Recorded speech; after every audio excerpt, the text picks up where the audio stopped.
राम मंदिर का निर्माण, राफ्ट की ढलाई पूरी। नींव के ऊपर 1.5 मीटर की राफ्ट की ढलाई पूरी हुई। 30 ब्लॉक में ढाली गई है राफ्ट। इसके सूखने में लगेगा वक्त। राफ्ट के सूखने के बाद होगा मंदिर के अधिष्ठान का निर्माण। प्लिंथ यानी अधिष्ठान का निर्माण अप्रैल तक पूरा करने का है लक्ष्य। अयोध्या में भगवान श्री राम का निर्माणाधीन मंदिर हर सुबह नए रंग रूप में दिखता है। नींव का एक एक पत्थर नई कहानी कहता है। नींव हो, नींव की राफ्ट हो या फिर प्लिंथ के निर्माण की योजना, सभी में भव्य मंदिर के निर्माण के सृजन का बीज छिपा है। नींव के बाद अब राफ्ट की ढलाई हो चुकी है। इसके सूखने में करीब 1 माह का वक्त लगेगा। इसके बाद इस मजबूत चट्टान पर मंदिर की प्लिंथ यानी मंदिर के अधिष्ठान का निर्माण कार्य शुरू होगा। प्लिंथ यानी स्तंभ के नीचे के हिस्से के ऊपर ही राम मंदिर का गर्भगृह आकार लेगा। 2022 का ये साल पूरा होते होते गर्भगृह के निर्माण को पूरा करने का लक्ष्य रखा गया है। इसी तरह से निर्माण कार्य चलता रहा तो 2023 के दिसंबर तक गर्भगृह में भगवान के दर्शन शुरू हो जाएंगे। राम मंदिर का निर्माण के इस विशेष शो में आइए जानते हैं इस हफ्ते राम मंदिर निर्माण की प्रगति और अयोध्या के विकास यात्रा के बारे में।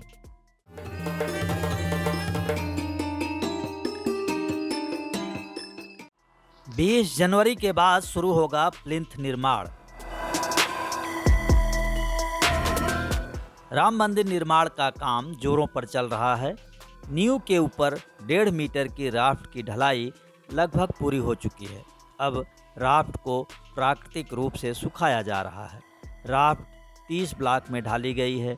सभी ब्लॉक जब सूख जाएंगे तब प्लिंथ यानी श्री राम मंदिर के अधिष्ठान का काम शुरू होगा।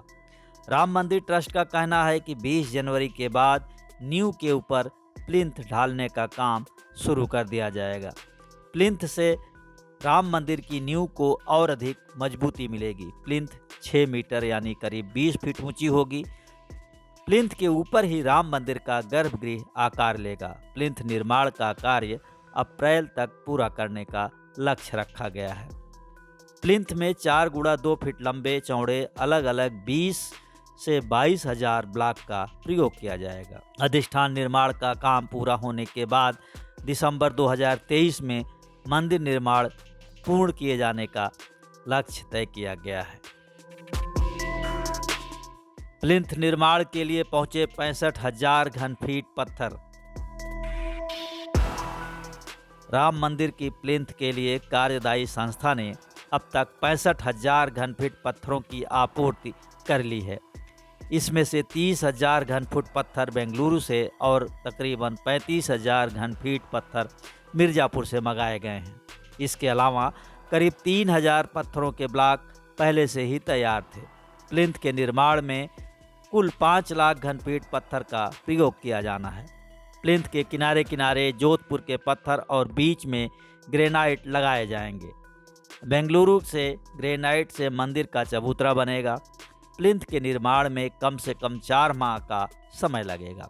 ट्रस्ट सदस्य डॉक्टर अनिल मिश्र ने बताया कि प्लिंथ निर्माण के लिए 2 क्रेन टावर को बहुत पहले ही रामलला परिसर में फिक्स किया जा चुका है। तराशे गए पत्थर इन्हीं क्रेन टावर से निर्धारित स्थान पर उठाकर रखे जाएंगे। पुख्ता जांच परख के बाद ही लगेंगे पत्थर। श्री राम मंदिर में लगने वाले एक एक पत्थर की पुख्ता जांच परख की जाएगी। चूँकि पत्थरों की गुणवत्ता का मूल्यांकन बाहर संभव नहीं है, इसलिए राम जन्मभूमि तीर्थ क्षेत्र ट्रस्ट ने रामलला परिसर के भीतर ही पत्थरों की अंदर से परख रखने वाले विशेषज्ञों की सेवाएं उपलब्ध करवा रहा है। पत्थरों की गुणवत्ता परखने वाली विशेषज्ञों की टीम में IIT दिल्ली के प्रोफेसर KS राव और पुणे के एक अन्य विशेषज्ञ शामिल हैं। तीर्थ क्षेत्र ट्रस्ट के महासचिव चंपत राय के अनुसार मंदिर में जो भी पत्थर लगेगा वो पूरी तरह से दोष मुक्त होगा। मंदिर निर्माण में जुटी संस्थाओं के अनुसार कई बार कटिंग और तराशी के बाद पत्थर में बाल के बराबर स्क्रैच या फिर अंदर से टूट आ जाती है। यह स्क्रैच नंगी आंखों से नहीं दिखती। यदि इस तरह के क्रैक पत्थरों का इस्तेमाल कर लिया गया तो हो सकता है कि आगे चलकर वो मंदिर का भार सहने में पूरी तरह से सक्षम न हो।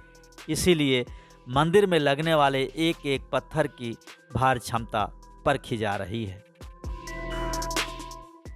मौसम बना विलेन, 28 दिन सूखेगा राफ्ट। अधिष्ठान यानी प्लिंथ निर्माण के साथ ही मंदिर निर्माण सतह से ऊपर उठने लगेगा। राम मंदिर का निर्माण देखने की लालसा लिए राम भक्तों के लिए ये एक शुभ घड़ी होगी। प्लिंथ पर ही पहले से तराशी गई शिलाएं तय मानचित्र के अनुसार राम मंदिर के रूप में संयोजित और नियोजित की जाएंगी। मंदिर के अधिष्ठान यानी प्लिंथ का निर्माण समय से शुरू हो सके, इसलिए राफ्टिंग के काम को विपरीत मौसम में भी समय से पूरा किया गया। हालांकि एक बार फिर मौसम इस शुभ कार्य में बाधा बना। 1-2 दिन के लिए काम रोकना पड़ा। खराब मौसम होने की वजह से ब्लॉक के सूखने में अब वक्त लग रहा है। बेमौसम बारिश के कारण अंतिम ब्लॉक की ढलाई के बाद कम से कम 28 दिन तक इसके सूखने की प्रतीक्षा की जाएगी। इसके बाद फरवरी माह के दूसरे सप्ताह में अधिष्ठान का निर्माण शुरू कर दिया जाएगा। तेजी से हो रहा है रिटेनिंग वॉल का निर्माण। राम मंदिर के निर्माण के साथ ही मंदिर की सुरक्षा के लिए रामलला परिसर के 3 तरफ बनने वाली रिटेनिंग वॉल यानी बाउंड्री वॉल का निर्माण कार्य भी तेजी से चल रहा है। रिटेनिंग वॉल एक ऐसा स्ट्रक्चरल वॉल है जो किसी भी मटेरियल को रोके रखने के लिए मदद करती है और उसे बहने या खत्म होने से बचाती है। रिटेनिंग वॉल बनाने के लिए अनेक प्रकार की निर्माण सामग्रियों का इस्तेमाल किया जाता है। ये सामग्रियां जैसे कंक्रीट ब्लॉक, पत्थर और चट्टानें आदि हैं। राम मंदिर की रिटेनिंग वॉल भी मजबूत चट्टान की तरह बनाई जा रही है। ये मंदिर की नींव को मजबूती प्रदान करेगी। ये दोनों ओर विभिन्न ऊंचाई पर जमीन की सतह को बनाए रखने में भी मदद करेगी। इस समय मंदिर के पश्चिम दिशा की तरफ काम चल रहा है। रिटेनिंग वॉल के निर्माण का काम पूरा होने में कम से कम 6 माह का वक्त लगेगा। इसके बाद राम मंदिर के परकोटे का काम शुरू होगा। सुपर स्ट्रक्चर के निर्माण के बाद बनेगा परकोटा। श्री राम जन्मभूमि में विराजमान रामलला के निर्माणाधीन मंदिर के परकोटे का निर्माण सुपर स्ट्रक्चर के निर्माण के बाद किया जाएगा। परकोटा एक तरह से मंदिर की प्राचीर होगी। मंदिर की सुरक्षा के लिए ये ठीक उसी तरह बनाया जाएगा जैसे प्राचीन काल में किले की सुरक्षा के लिए राजा महाराजा ऊंची ऊंची दीवारें या प्राचीर का निर्माण करवाते थे।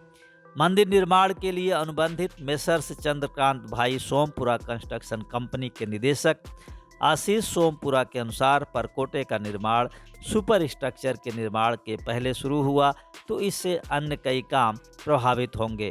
मशीन आदि का आवागमन बाधित हो जाएगा, इसलिए परकोटे का निर्माण बाद में होगा। परकोटे की डिजाइन के अनुसार रामलला परिसर के आसपास की कुछ ज़मीनें भी खरीदी गई हैं। परकोटे के चारों ओर प्रवेश द्वार भी बनाए जाएंगे। परिक्रमा मार्ग के किनारे विकसित होगी कलश कुंज आवासीय योजना।